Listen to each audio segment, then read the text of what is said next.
Thank you. Thank you, Roz, for that kind introduction, and thank you for asking me to talk at the anniversary lecture. So I'm going to talk about the clinical management of heart failure in the community. Just my slide isn't advancing. Just let me try that again.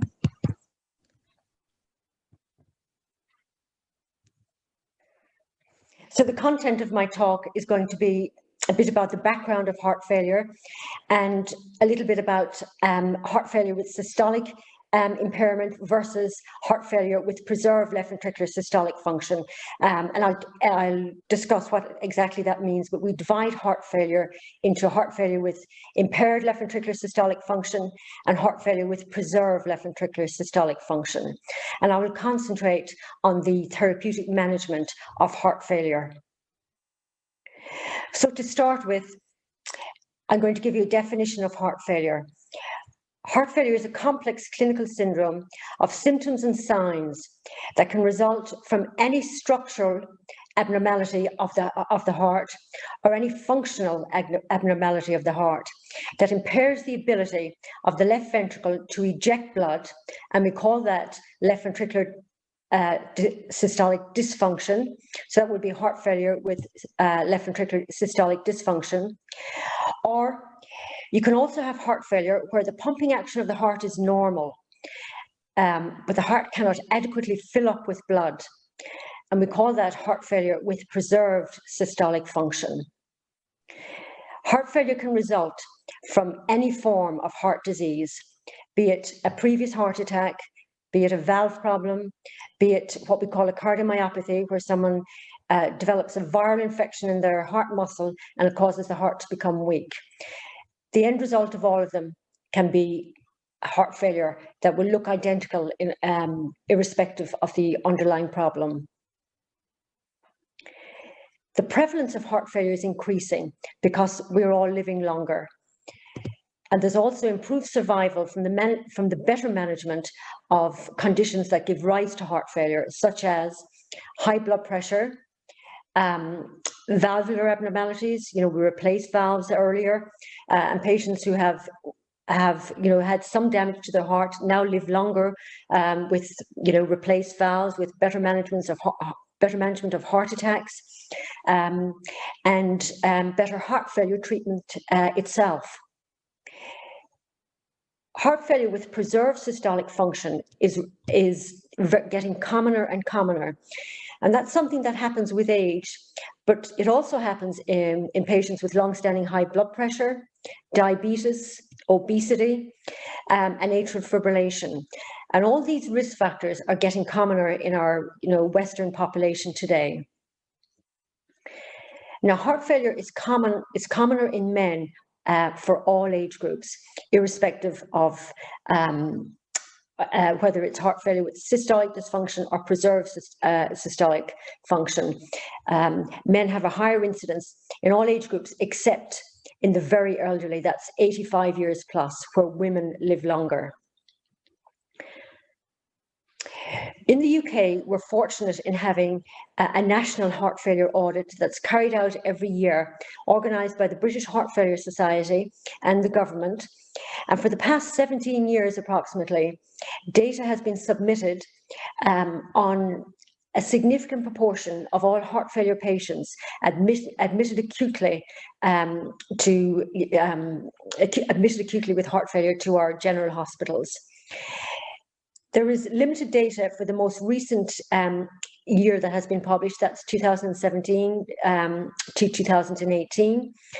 And in that year, 76% of all patients admitted with heart failure had data submitted about their investigation, treatment, and outcome. And that amounted to 68,266 patients. For that year, from the 1st of April 2017 to the 31st of March 2018, the in-hospital mortality for those patients admitted with heart failure was 10.1%, and the one-year mortality was 32%.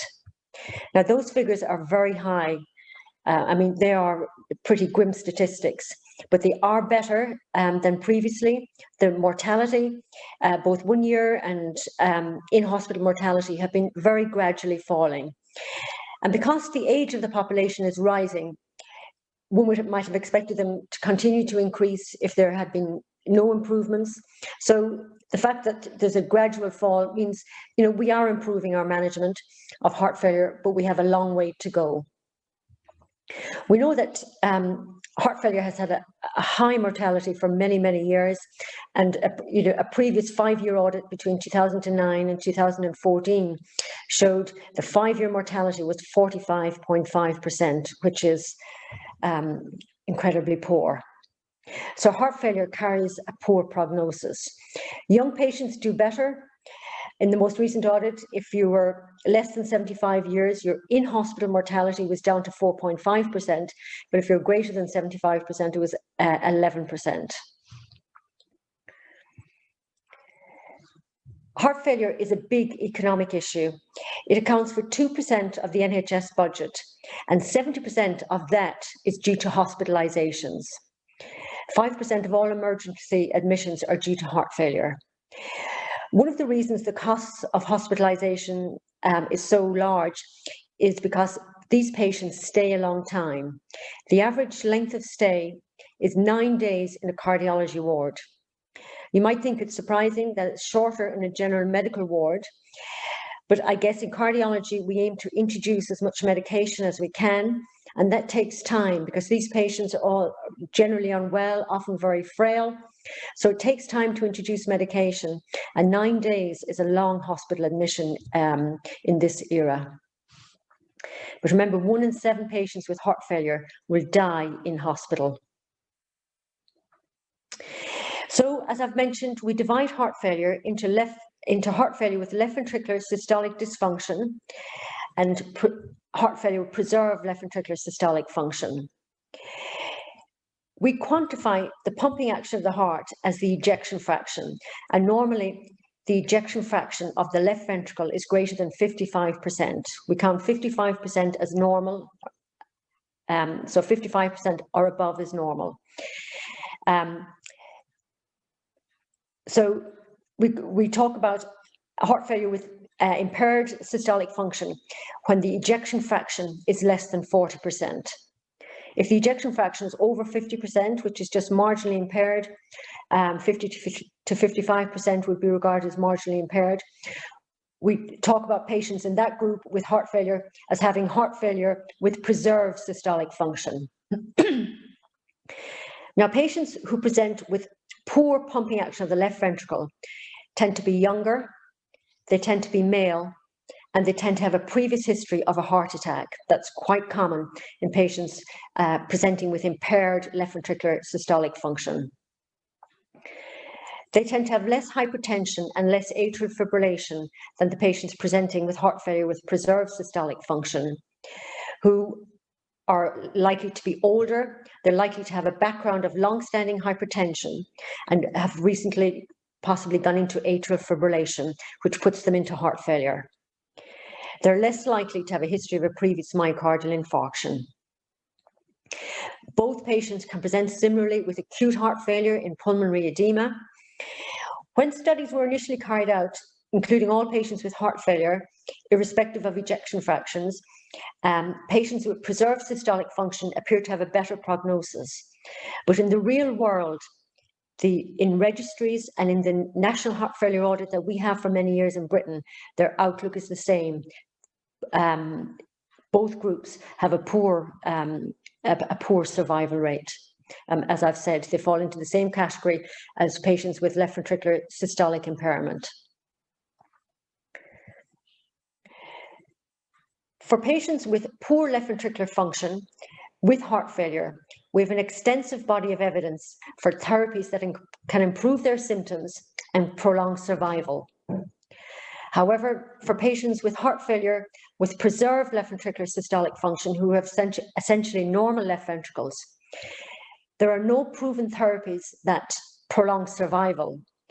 But we can improve their quality of life and their symptoms by addressing the underlying problems, by correcting their heart rate when they're in fast atrial fibrillation, by controlling their hypertension, by encouraging them to address their weight. Obesity is a big risk factor for many of these patients. But all of the medications that have been proven to be of value for patients with impaired left ventricular systolic function have been studied in patients who preserved left ventricular systolic function and heart failure, and none have been shown to give to confer definite benefit. So we manage their comorbidities, and their treatment often overlaps that for the same therapies as we have in patients with impaired function. Now, I'm going to concentrate on the management of heart failure in patients with impaired left ventricular systolic function, and that's what we focus on, because we know that we can prolong their survival and improve their quality of life by introducing well-proven medications that you're all familiar with in your daily, in your daily life with general medical patients or heart failure patients. But these are all familiar medications to all of you. So what the aim of these therapies is to reduce the natural history of the progression of heart failure. The natural history of heart failure is that the left ventricle will gradually progress and fail further, will gradually get weaker and weaker. Now, the normal left ventricle is shown down here on this illustration here. It's a normal ellipse, and the walls of the left ventricle generally measure about 1 centimeter. When the ventricle is insulted, whatever the reason, be it a heart attack, as you see in this image here, and there's evidence of a myocardial infarction at the apex of the left ventricle. Over the coming days, that infarct will expand a little bit. Even if it isn't still a big infarct, it will gradually expand a little bit further if it's untreated, if the patient doesn't undergo angioplasty, or if the patient doesn't have thrombolysis that we used to use in the past. And over the coming weeks and months, the ventricle will dilate further. The normal morphology or geometry of the left ventricle is an ellipse. But with changes due to shear stresses on the walls of the ventricle, due to the lack of contractility of the area that has been damaged with a heart attack, which thins out. That's a typical scar you see in a left ventricle after a heart attack. You see a scar, the wall is thinned out and does not move. It's just pulled by the movement of the heart, but it doesn't contract, it does not thicken. This causes stress on the other walls, resulting in the ventricle dilating and assuming a more globular or spherical shape. This results in the papillary muscles, which support the mitral valve. This is the mitral valve up here, displacing them further towards the apex, resulting in tension on the mitral valve, which tends not to close properly, and resulting in leaking of that valve, which is a bad prognostic factor. Even if it's only mild, you're better off to have no leak in your mitral, or no significant leak in your mitral valve. This whole process is known as remodeling, and this process will occur irrespective of the underlying insult, whether it's due to a heart attack, as seen here, or whether it's due to long-standing hypertension with thickening of the walls of the heart, as you see here. The ventricle will eventually dilate and dilate further, and the walls will become a little bit thinner. The same would result if you had a narrowed or a leaky valve. The ventricle will gradually get more overloaded and will dilate. Or similarly, if you had a viral infection of your heart muscle, which we call myocarditis, goes on to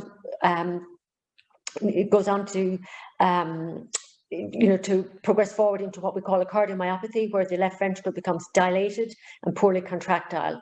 The end result is the same. And that process is known as remodeling. And the aim of medications are to reduce that remodeling process.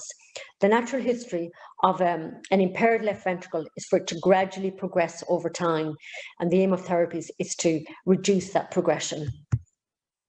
Unfortunately, these will not play. I've tried many times. When you take them out of the lister, they just don't play. But this is a normal left ventricle here. and it's an echocardiogram of a normal left ventricle. This is what we see on a transthoracic echo when you refer patients in for an echocardiogram. This is a patient with left ventricular hypertrophy. You can see the walls are much thicker here of the left ventricle than they are in this patient here. This is the left ventricle, this is the right ventricle, this is the tricuspid valve, this is the mitral valve, this is the right atrium, and this is the left atrium. This is a big dilated left ventricle in a patient with a dilated cardiomyopathy. And that patient may well have had a viral myocarditis, a viral infection that involved his heart, involved the myocardium, resulting in damage to the myocardium, resulting in impairment of function.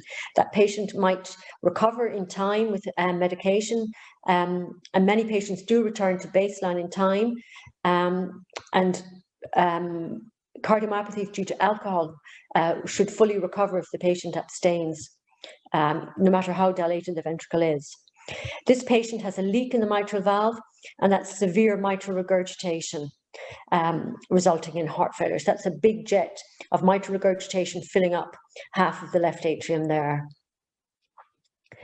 So the medications I'm going to mention in the treatment of heart failure with left ventricular dysfunction are diuretics, ACE inhibitors, A2 antagonists or angiotensin B blocker, sacubitril valsartan, beta blockers, aldosterone antagonists such as spironolactone, and more recently we've had the glyphosines or the sodium glucose cotransporter 2 inhibitors that we are beginning to use more frequently. Ivabradine that we occasionally use to reduce heart rate, and digoxin, an old drug for heart failure. We use nitrates and hydralazine in patients where ACE inhibitors and A2 antagonists are contraindicated. And we occasionally have to anticoagulate patients. I'll also mention iron and exercise training, but I'm not going to talk about the devices that we use to improve cardiac contractility, such as biventricular pacemakers. So I'm going to start with loop diuretics. Now, diuretics are usually necessary initially in the patient presenting with heart failure. And the aim is to reduce the patient's symptoms, to reduce congestion, and to get the patient fairly normal again, to improve the patient's function. But diuretics confer no prognostic benefit. They're very good at reducing symptoms, and they can be really life-saving initially, but they do not confirm any prognostic benefit in the long term. So our aim is to reduce the dose as soon as we can once the patient has been offloaded, and to introduce our medications that do confer prognostic benefit. In this graph here, you'll see it's from a recent audit year of patients discharged home on loop diuretics. I'm sorry, I'm cutting you off, but I can't change to a full screen without losing you, I felt at the beginning. But you'll see here that patients discharged home on loop diuretics did worse, had a poorer survival than patients who were discharged home on no loop diuretics. Now, that may reflect the fact that patients that go home on diuretics are often, more severely ill. They have more fluid overload. Have been more congested, and it may also be, more elderly and frail patients where you couldn't introduce an ACE inhibitor because they were too hypotensive, or you couldn't introduce a beta blocker for the same reason. It might reflect a patient population that was of higher risk and more complex, but it's well documented, it's well confirmed and well documented that loop diuretics do not confer any prognostic benefit. So our aim is, once the patient has been decongested, to reduce the dose and get the patient off them if necessary, or on the minimum dose that's indicated, which allows you hopefully to introduce other medications, because you don't want your loop diuretic lowering your blood pressure too much to prevent you introducing an ACE inhibitor. If the patient has refractory edema, which is quite common, you could consider changing furosemide to bumetanide. Bumetanide is also a loop diuretic, but it has a better absorption profile than furosemide. They're both equally potent. Furosemide 40 milligrams roughly corresponds to 1 milligram of bumetanide. Aldosterone antagonists are also good at, are very helpful in the patient with resistant edema. And you can combine them with the loop diuretic if the patient's renal function tolerates it, to offload the patient, and then you may discontinue both and try and introduce an ACE inhibitor, or have the patient on the minimal dose of the diuretic. But it's a combination that can be very helpful with resistant edema. In truly resistant edema, where the patient is grossly overloaded, often with, associated ascites as well, you may need to use a combination of a loop diuretic and metolazone, which is a thiazide-related diuretic. You could also use a loop diuretic combined with bendraflumethiazide. And you might decide to give it maybe alternate days initially, or just twice weekly, to see how the patient responds before increasing it further, because it's a very potent combination. You may not need to go to daily, and if you did need to go to daily, it would usually be just short term to improve the edema, and then you'd pull back to a maintenance dose of loop diuretics. That combination will certainly give you a degree of hypokalemia, low potassium, so you will need to monitor the potassium. Sometimes these patients need IV furosemide. Usually the patients have to be admitted for that, but occasionally it can be introduced in the community. So ACE inhibitors have been helpful in the management of heart failure since the 1980s, when they were shown to confer a significant prognostic benefit and were shown to reduce all-cause mortality in patients with heart failure due to left ventricular impairment. They suppress angiotensin II, which is a potent vasoconstrictor, so they vasodilate, and they enhance the effect of kinins, which are also vasodilators. ACE inhibitors modify that cardiac remodeling process that I spoke about, so they reduce the progression of that remodeling process, and they reduce left ventricular cavity size, making the ventricle more efficient. They reduce the high left ventricular filling pressures that are associated with heart failure, which makes the patient very symptomatic, and hence they improve patient symptoms. They're reducing a modest increase in ejection fraction. And as I mentioned, they reduce all-cause mortality, which they did by 35% in the initial studies, where they were compared to hydralazine and nitrates, which were the only therapies available, in addition to loop diuretics and digoxin in the early 1980s. So we aim to introduce ACE inhibitors quickly after the diagnosis, once we've offloaded the patient, got rid of most of the edema, cleared their lungs. And these are recommended for all patients with impaired left ventricular systolic function who have heart failure, irrespective of the cause of the severity of their symptoms and the cause of their symptoms. We are a little bit cautious in patients with severe aortic stenosis, where we would aim to go on and replace the valve. But apart from patients with heart failure and severe aortic stenosis, we would use ACE inhibitors in every other group, provided their renal function allowed it. Any dose of ACE inhibitor is better than no dose. So even if you can only get the patient onto a low dose, that is still of benefit. Side effects, apart from a mild deterioration in renal function, which can be more significant in a patient with, who has a baseline poor baseline renal function, but they can also result in cough due to potentiating bradykinin in the throat, and that it's usually a tickle in the throat. It's not as common as was initially thought. There was a fashion maybe 5 or 10 years ago for all patients with cough to change them to an A2 antagonist, that's an angiotensin II inhibitor. But cough itself can also be due to heart failure, so also bear that in mind. If you do need to change to an AR2, an angiotensin II inhibitor, but make sure that the cough goes, and you might even consider re-challenging the patient, because angiotensin II inhibitors do not confer a reduction in all-cause mortality. The data for angiotensin II inhibitors is not as robust as in ACE inhibitors. Absolute contraindications to ACE inhibitors would be poor renal function. We would generally be cautious introducing them above a creatinine of 180. And we do accept a small deterioration in renal function with the introduction of an ACE inhibitor. We wouldn't introduce them if the potassium was greater than 5.5 on a continuous basis. We are beginning to talk and to consider using potassium binders occasionally in patients who have a high potassium, but this is really in the absence of significant renal impairment. There are some diabetic patients where they do run a high potassium, and it often limits the dose of the ACE inhibitor, and in those patients we should be considering a potassium binder more often than we do at the moment.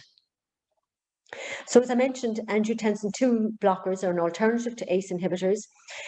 And the licensed angiotensin II blockers are candesartan, valsartan, and losartan.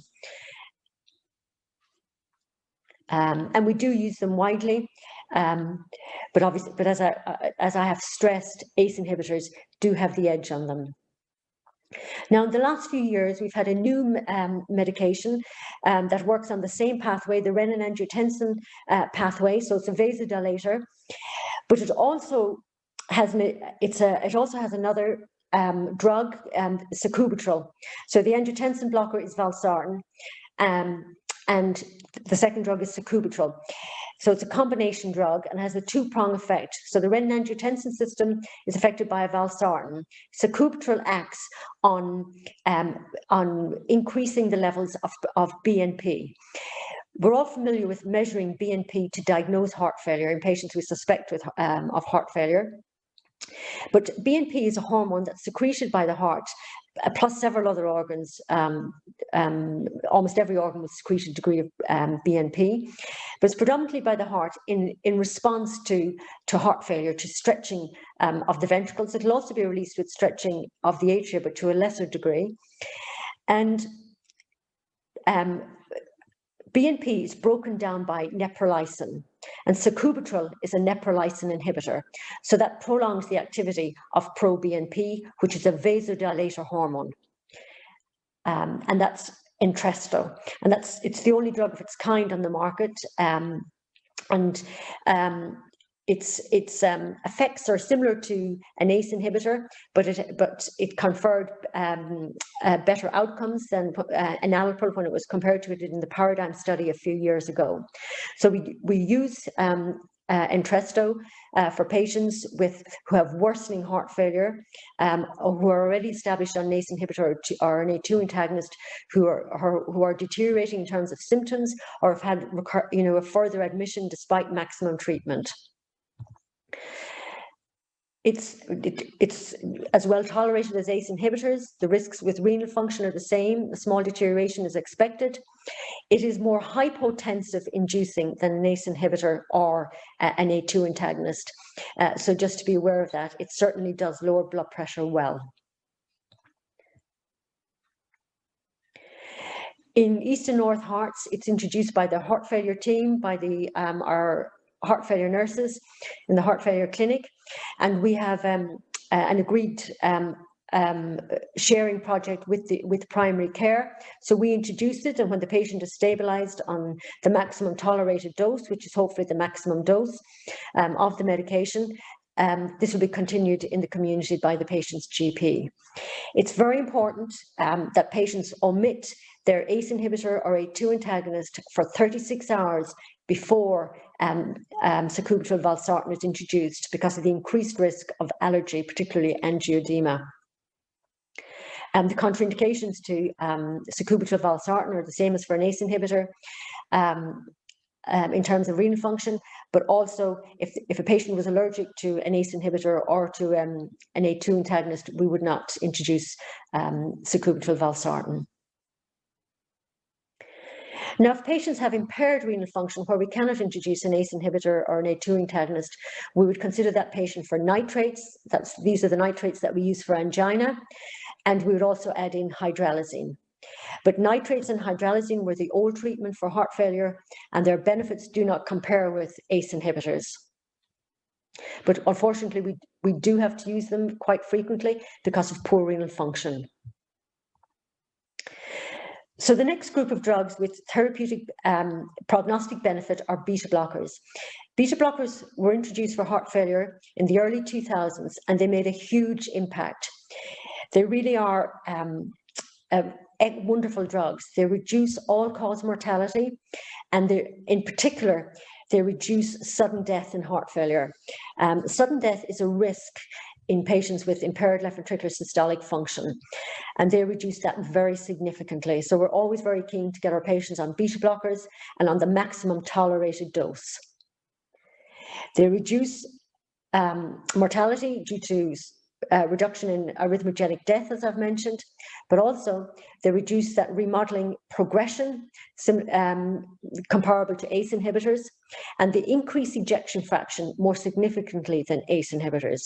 On average, they increased it by 10% in numerous studies carried out in both moderate and severe left ventricular impairment in patients with heart failure. So beta blockers should be considered for all your patients with heart failure, even in patients where we previously would not consider a beta blocker. In the past, it was felt that beta blockers were contraindicated in patients with peripheral vascular disease. But unless the patient has an ischemic limb or is extremely symptomatic, we would introduce a beta blocker, even to the patient who's got intermittent claudication, but it's stable. We would include all our diabetics for beta blockers, and would also include COPD patients without reversibility. Patients with interstitial lung disease should be considered, and patients with erectile dysfunction should be considered for beta blockers. All our heart failure patients will have erectile dysfunction. And with beta blockers and angiotensin 2 antagonists and ACE inhibitors, we start on a low dose, often the lowest dose, and just make gradual increments. And the patient, even if they start out hypotensive, by going gradually, they will tolerate. You will gradually get to your maximum dose. You can, but just by going very slowly. So even though the patient has a starting blood pressure of 100/60, and by just going up on 1.25 increments of ramipril in a 2 or 3 weekly time interval, that patient who started out at 100/60 may well stay at 100/60 just by blood pressure, just by going very slowly. And then the last group of drugs which confer prognostic benefit are the aldosterone antagonists. And that's a group of drugs that includes spironolactone and eplerenone. Aldosterone is secreted by the adrenal glands and causes salt and water retention and increases potassium excretion, and that's bad for the heart. It promotes myocardial fibrosis, which is scarring in the left ventricle, which promotes arrhythmias. These effects are antagonized by aldosterone antagonists such as spironolactone, and our aim is to introduce them after the patient has been established on a beta blocker and an ACE inhibitor, because the studies were carried out on patients who were established on ACE inhibitors and A2 antagonists. Aldosterone antagonists reduce all-cause mortality by 30%, and that's pretty impressive data. So this slide shows the ACE inhibitors, beta blockers, and angiotensin 2 blockers, and the aldosterone blockers that are licensed for heart failure. So for ACE inhibitors, most patients are on ramipril. Enalapril and lisinopril were the earlier ACE inhibitors. They're equally as effective. The benefits in heart failure are regarded as a class effect. So even though perindopril is not on this list, we would include perindopril there. These are the ACE inhibitors that have been licensed. We generally don't use captopril now, but because the target dose is 50 milligrams TDS, it's easier to get to a target dose of ramipril of 10 milligrams than to get to captopril 50 milligrams TDS. But with ramipril, our target dose is 10 milligrams. Bisoprolol and carvedilol are the two beta blockers licensed for heart failure, and the target dose of bisoprolol is 10 milligrams, and the target dose of carvedilol is 25 to 50 milligrams twice daily. We use carvedilol sometimes in the patient who's quite hypotensive, and we have to go very slowly because you can go in tiny increments, 3.125 twice a day. So you can progress even more slowly than with bisoprolol. Long-acting metoprolol is not licensed in the UK, so that's not available to us to use. There is short-acting metoprolol, but that has not been confirmed to be of benefit in heart failure patients. The angiotensin 2 blockers licensed, as I mentioned previously, are candesartan, valsartan, and losartan are licensed for heart failure. And these pleuronone and spironolactone are the two aldosterone antagonists. And we would aim to get the patient on a dose of 25 to 50, but occasionally we have to settle for 12.5 milligrams, half a tablet daily.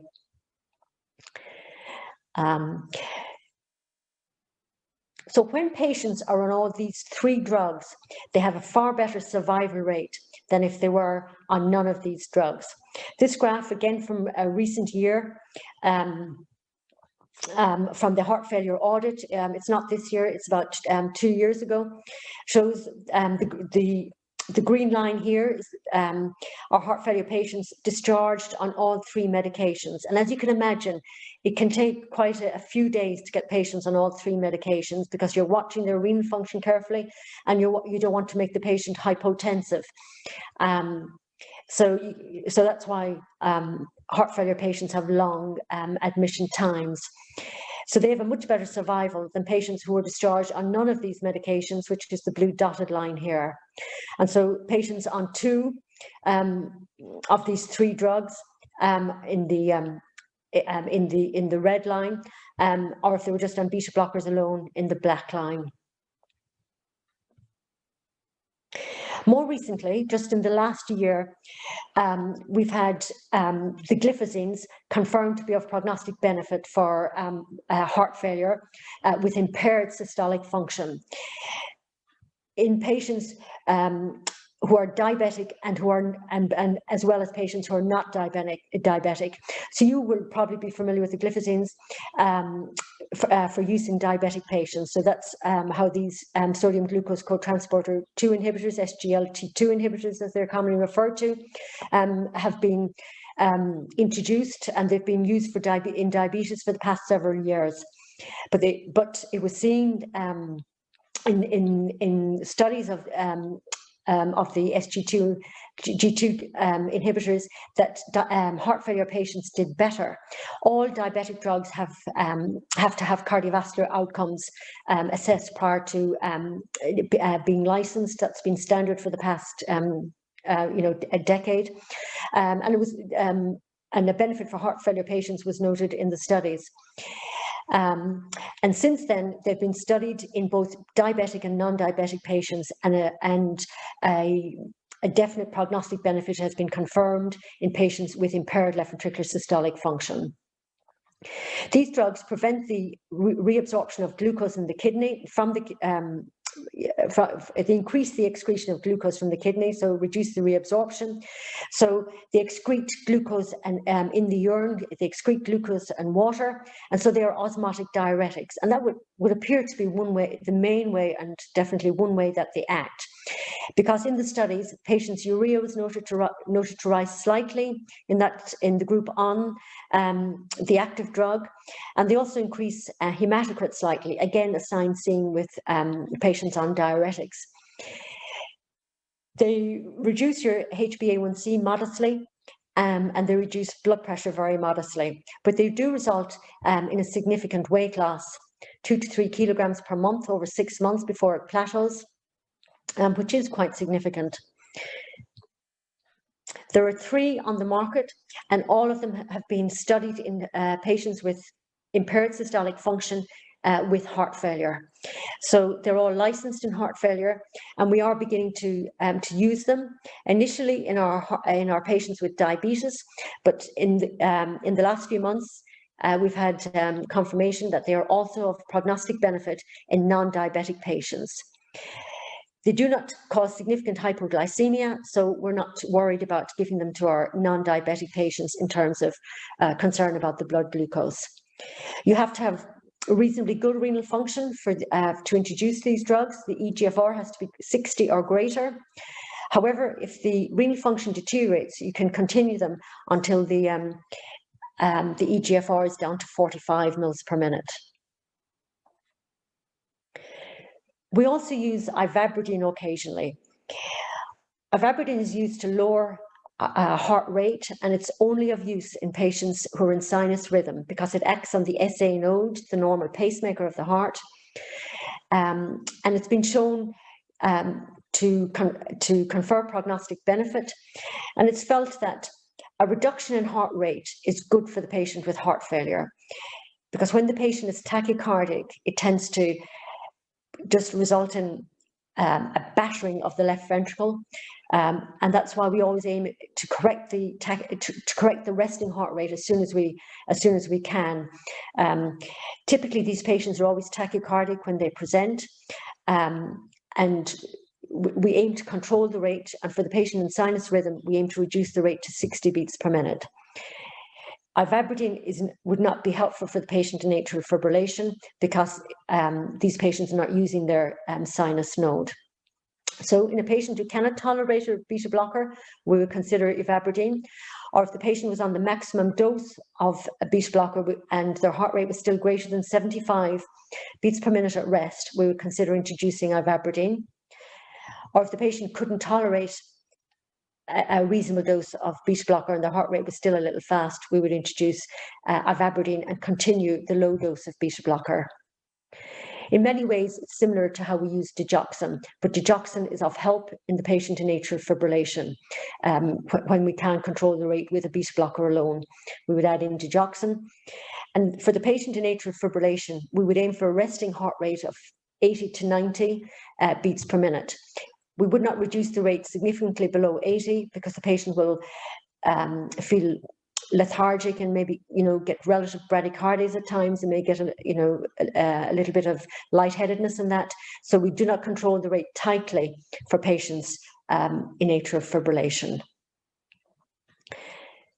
I want to mention exercise training because for decades, heart failure patients were advised that they should rest and not exercise to protect their heart. But that's actually detrimental to the heart. Exercise improves myocardial contractility, and importantly, it improves skeletal muscle function. All heart failure patients will have skeletal muscle wasting. It's a huge problem for heart failure patients. So exercise training helps reduce that, and we would encourage our heart failure patients to exercise, to walk, to do as much as they can. And for patients who are apprehensive about that, we would encourage them to attend the cardiac rehabilitation program, where we have selected slots for patients with heart failure. And we would offer that to them in the heart failure clinic. Iron deficiency is a common problem for all patients with heart failure, irrespective of whether it's left ventricular dysfunction or preserved systolic function. And it's not necessarily always associated with anemia. So we generally make a point of checking iron studies once a year in patients on our list with heart failure.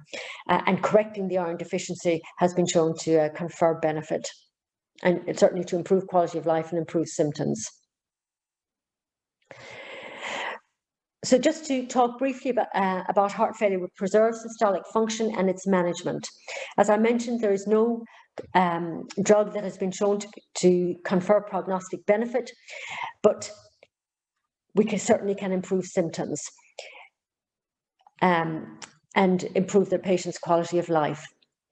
And as I mentioned, the outcome in trials was better for patients with preserved systolic function than for patients with poor systolic function. But in the general in registries and in our national audit, the outcomes have been very similar. So what we do is we address the underlying risk factors. We address their hypertension, and we control it with an ACE inhibitor or an A2 antagonist, or with amlodipine if the patient isn't getting too much leg edema. We do not give amlodipine if there's impaired systolic function, but we're not concerned about giving it to the patient with who has a normal left ventricle, unless we're worried about the development of ankle edema. But generally, you won't get significant ankle edema at a dose of 5 milligrams. We'd also encourage the patient to address their weight if that was appropriate. We'd aim to control the ventricular response in patients with atrial fibrillation, and we'd encourage the patient to maximize their efforts to optimize their diabetic control if that was an issue for them, if that was a risk factor for them. Because these are the main comorbidities associated with heart failure with preserved ejection fraction. These patients tend to be older with long-standing hypertension. They're more frequently female than the patients with impaired left ventricular function, who tend to be male because of previous history of myocardial infarction. They will often have renal dysfunction. They will very frequently be obese and often have a history of COPD and sleep apnea. So we treat them symptomatically, as I've mentioned, and encourage them as well to, with exercise training.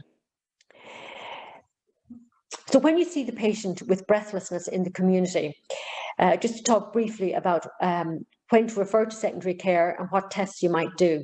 Well, the most helpful test is the pro-BNP, because it will always be elevated in heart failure. So it's very good at excluding patients who don't have heart failure. So if it's normal, you can exclude heart failure unless you've treated the patient. So if you've already started loop diuretics, or if the patient was already on an ACE inhibitor, the level may not be significantly elevated, because ACE inhibitors promote diuresis. So that patient, you might, if you're still worried, you might refer the patient for an echocardiogram, and you might do a chest X-ray and an ECG. But the patient whose pro-BNP comes back normal, who has not been treated, you could look for another cause of their breathlessness, because it should not be due to heart failure. Pro-BNP has been extremely helpful. It's secreted, as I mentioned, by all 4 chambers of the heart, but predominantly by the ventricles, and its levels correlate with the degree of heart failure. So the worse your heart failure, the higher the level of the pro-BNP. It's going to be higher in the patient who is more symptomatic with heart failure, and it's going to be higher in the patient who's got worse left ventricular failure. It does tend to be a little bit higher in older patients compared to younger patients. It does tend to be a little bit higher in women. And it will be higher, it will be high in patients with preserved and impaired systolic function if they're retaining fluid due to heart failure. So that will not help you differentiate whether the patient has a poor left ventricle or not. Echocardiography will help you on that. There is no normal level where there's a true cutoff point between normal and abnormal for BNP or pro-BNP. In the past, when we had BNP, we used to say a level of 100, up to 100 was normal. For pro-BNP, the levels are slightly higher. We will accept up to 400 as being, as being normal, but there's no absolute cutoff point. But generally, 400 to 1200 is mildly elevated. When it goes beyond 2000, it is significantly elevated. We're happy to see all patients where it's over 400, where you feel the patient has heart failure and that they're not in one of the other categories of fluid retention, because it will go up with other causes of fluid retention, such as ascites due to another cause, a patient with who's had a recent pulmonary embolism because of dilatation of the right ventricle, their pro-BNP will be elevated. But patients with an elevated pro-BNP who have symptoms suggestive of heart failure, where the level is greater than 2000, should be referred, and they will be seen within 2 weeks, according to our local guidelines. And by the guidelines, by the NICE guidelines. And if the level is between 400 and 2000, they will be seen within 6 weeks.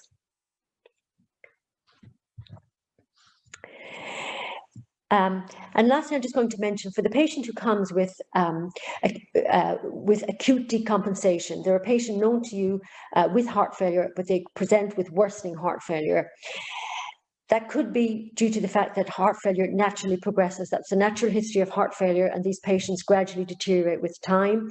Hopefully, being on an ACE inhibitor and a beta blocker and an aldosterone antagonist, if possible, you'll retard that progression, but the natural history is gradual progression.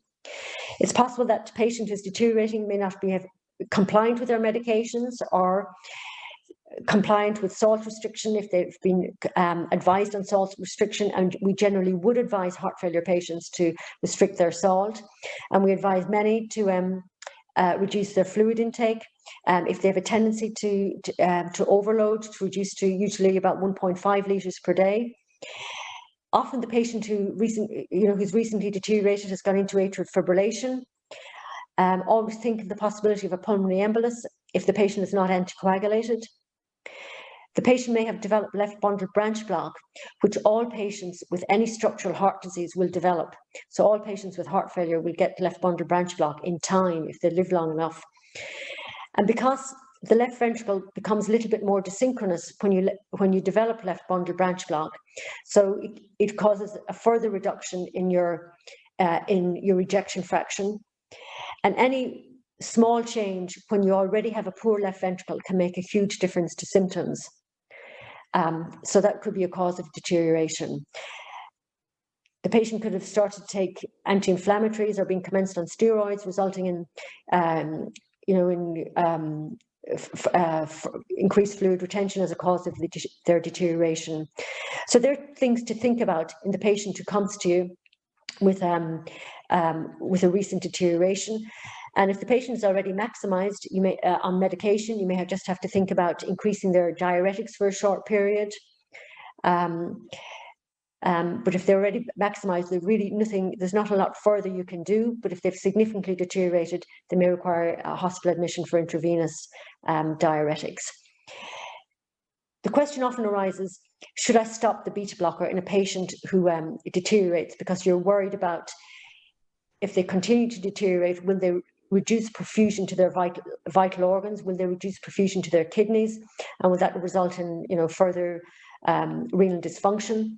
Well, if they're significantly unwell, you should reduce the dose, or if they're an overt left ventricular heart failure or pulmonary edema, you should stop the beta blocker abruptly.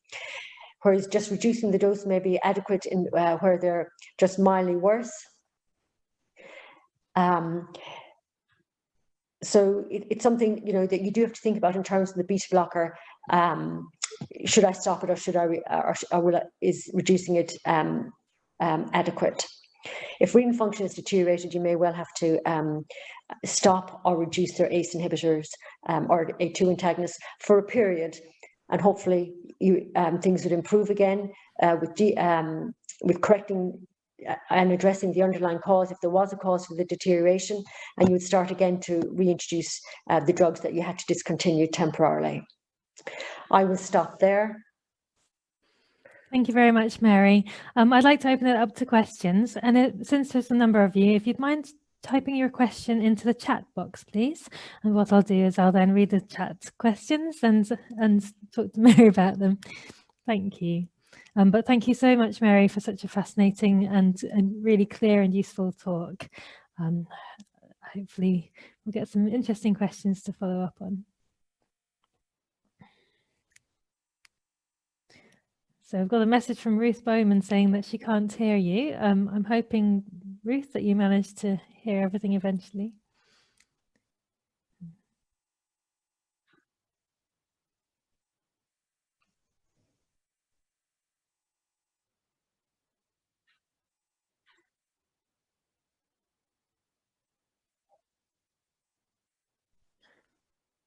So you said that question's resolved, so that's great.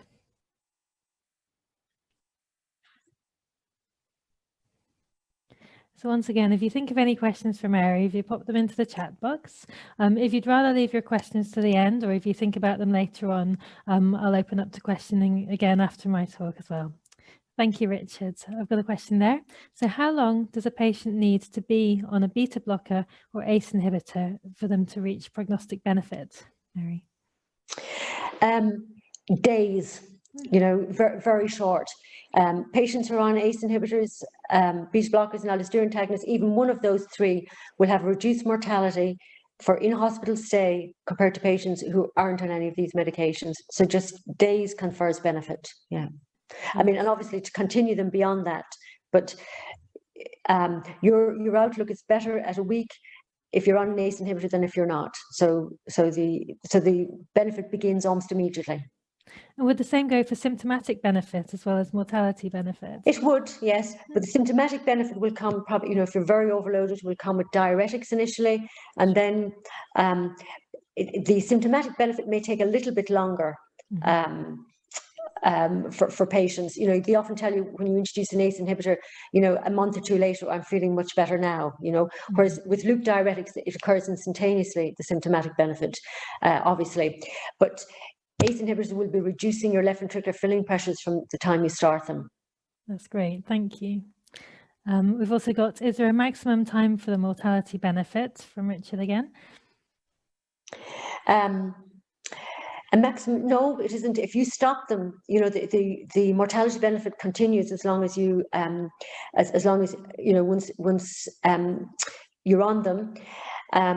We know, for example, that patients, your discharge medication from hospital in the UK, because we're really fortunate to have this national audit, for patients who are discharged on, 1, 2, or 3 of the drugs that I continue to emphasize there, their prognostic benefit continues to be better for 1 year, 2 years, 3 years, 4 years, 5 years out. So it has a huge impact on your long-term benefit. So there's no end in sight to the benefit. I mean, obviously, these patients gradually succumb with, over time, but the benefit is there all the time. So there's no end in sight to the benefit. So start and maintain as long as possible. That's great. Thank you. I've got a question from Lizzie here.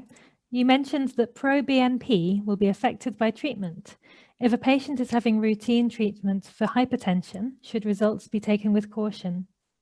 If they're on an ACE inhibitor, consider that could lower the level. Calcium channel blockers wouldn't affect it, but if the patient was on indapamide or bendroflumethiazide, it would. ACE inhibitors, A2 antagonists would. They're the main ones. So, alpha blockers, doxazosin shouldn't affect it.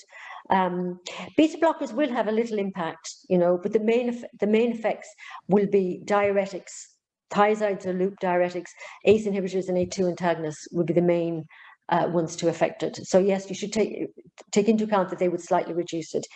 I mean, diuretics would have a huge impact on it. That's great. Thank you, Mary. We've got a question here from Ian. How long may people need diuretics? As I imagine lots stay on long term when maybe don't need, I think he means, especially in older people when ankle swelling may be not just failure related.